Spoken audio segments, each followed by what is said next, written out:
El 4 de marzo de 1899, en Málaga, nace en el seno de una familia acomodada Emilio Prados. Emilio Prados será uno de los miembros más sobresalientes de la generación del 27, como impresor y poeta.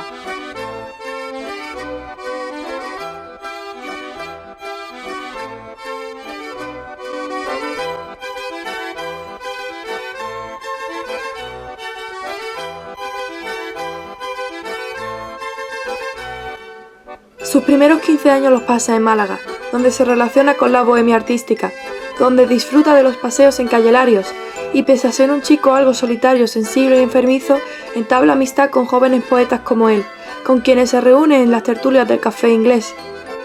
Las tertulias del Café Inglés y de otros cafés como el de Chinitas eran muy comunes, ya que reunían a grandes poetas jóvenes e innovadores, los cuales intercambiaban sus ideas y sus poemas. Así es como nacieron grandes amistades, como Alto Laguirre, Hinojosa, José Moreno Villa.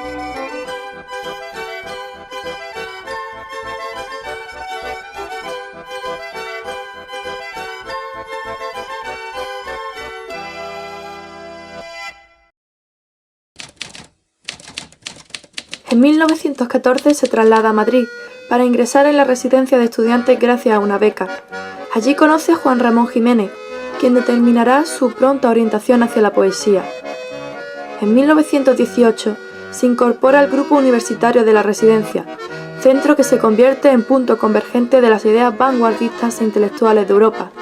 En este foco de cultura se forma la generación del 27 y es allí donde Prados entabla amistad con el círculo que forman Federico García Lorca, Luis Buñuel, José Bello y Salvador Dalí.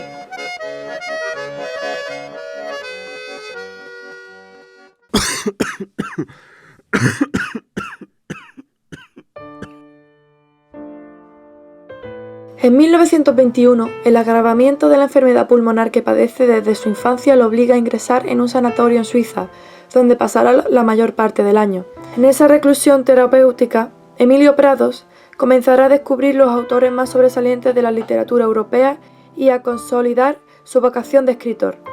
Tras recuperarse en 1922, reanuda su formación académica asistiendo a cursos de filosofía en las universidades de Friburgo y Berlín.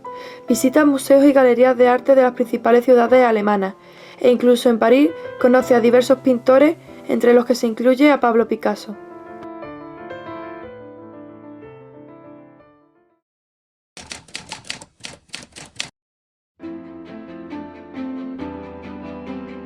En 1924 regresa a Málaga, donde sigue escribiendo. Su padre le da la imprenta Sur, donde con su compañero Manuel Alto Laguirre funda la revista Litoral, que fue uno de los más importantes órganos para la generación del 27. Litoral fue el hito más renovador de la cultura española de los años 20, en cuyas páginas refleja el diálogo entre poesía, música y pintura. Esta revista ayudó a grandes autores, sobre todo los de la generación del 27, a darse a conocer, ya que pudieron publicar sus obras. Consiguen reunir bajo un único código creativo a figuras tan relevantes como Jorge Guillén, Moreno Villa, Pablo Picasso, Salvador Dalí, Federico García Lorca y muchos más. Litoral era más que una revista, era un grupo de artistas que manifestaban sus comunes ideales estéticos en una ciudad, hasta entonces, sin una tradición poética y artística de repercusión. En aquel grupo de Litoral siempre se estuvo atento a las corrientes más innovadoras que iban sucediéndose en una época de grandes convulsiones, tanto sociales y políticas como culturales.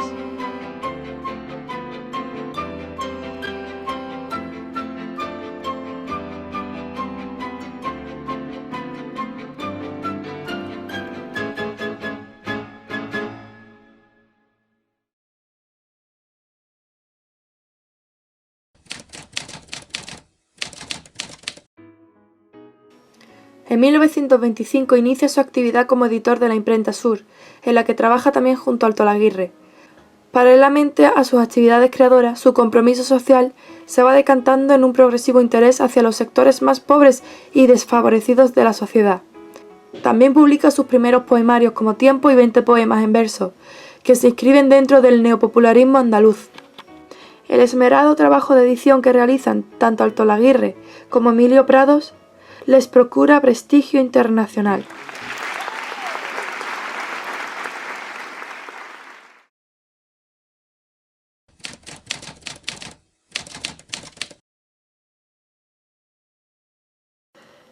Entre los años 1925 y 1928 se destaca una primera etapa del autor, donde escribe una poesía más vanguardista y surrealista.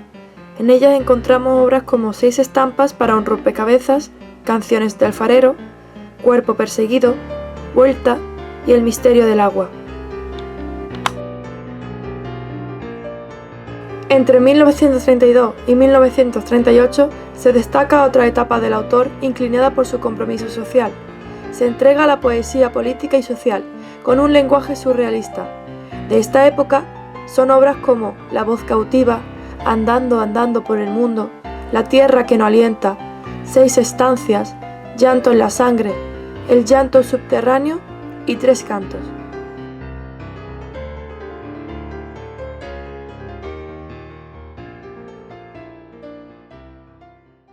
Por desgracia, el ambiente en España empieza a teñirse de negro.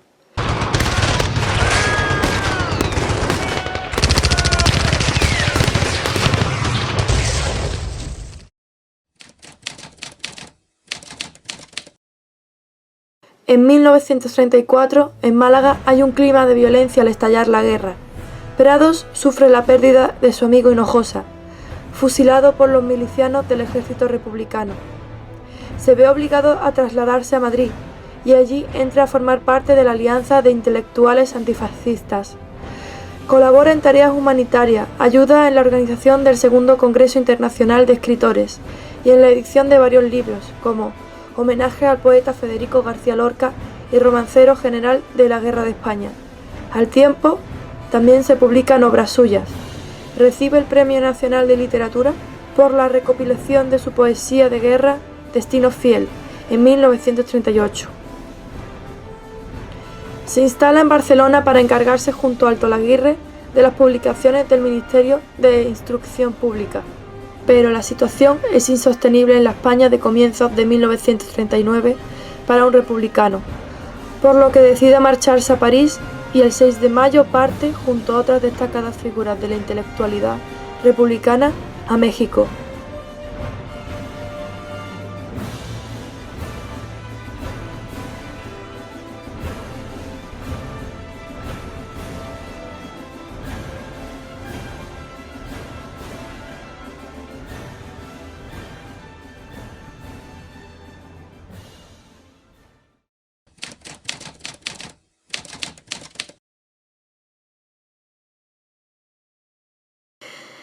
Se destaca una nueva etapa del autor y sus nuevas obras están impregnadas por su exilio en México.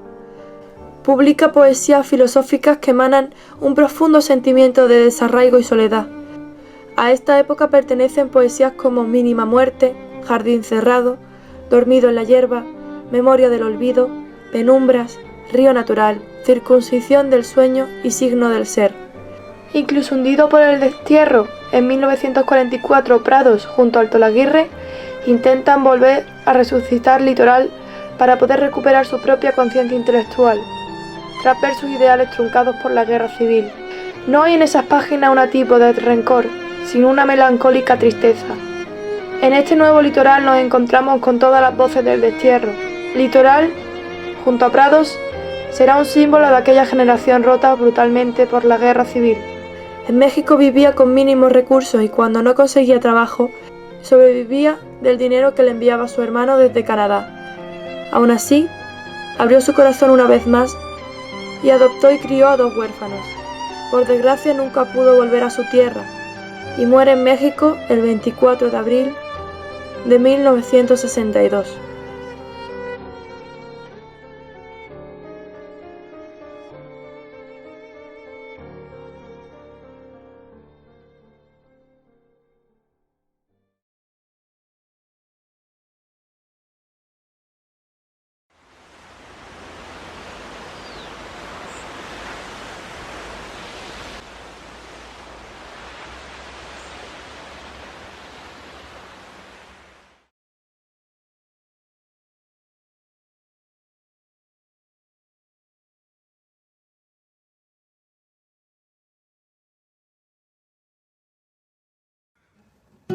Una vez tuvo una sangre que soñaba en ser un río. Luego, soñando y soñando, mi sangre labró un camino. Sin saber que caminaba, mi sangre comenzó a andar, y andando, piedra tras piedra, mi sangre llegó a la mar. Desde la mar subió al cielo, del cielo volvió a bajar, y otra vez se entró en mi pecho para hacerse manantial y agua de mi pensamiento. Ahora mi sangre es mi sueño, y es mi sueño mi cantar, y mi cantar es eterno.